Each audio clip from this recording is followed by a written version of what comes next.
हमारे भारतवर्ष में बहुत सारे भक्त हुए हैं और इन भक्तों में महिला भक्त भी कम नहीं है।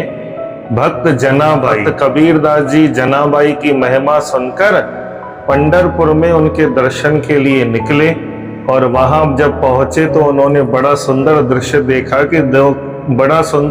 देखा कि दो महिलाएं कंडों उपलों के लिए लड़ रही थी।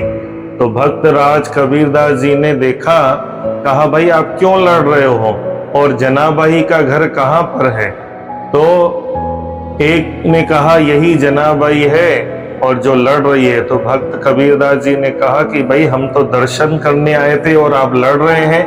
कहा हाँ, हमारे उपले साथ में मिल गए हैं। तो भक्त कबीर जी ने कहा कि भाई ये कैसे अलग होंगे, अब कैसे मिलेंगे?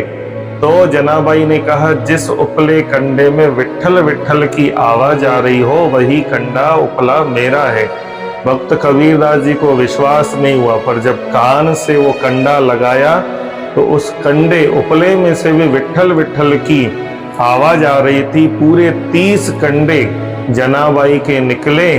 भक्त कबीरदास जी ने ये दृश्य देखा तो विचार किया, हम तो सिर्फ जिह्वा से नाम जपते हैं, पर ऐसी भक्तिमयी माँ जनाबाई जिसके कंडों में भी विट्ठल विट्ठल की आवाज आ रही है, क्या तो उनकी भक्ति थी।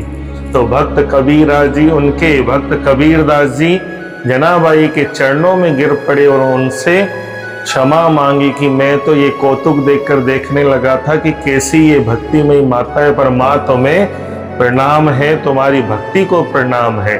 और 1407 में नामदेव जी ने जब समाधि ली तो भक्त जनाबाई भी विट्ठल नाथ में विलीन हो गई थी।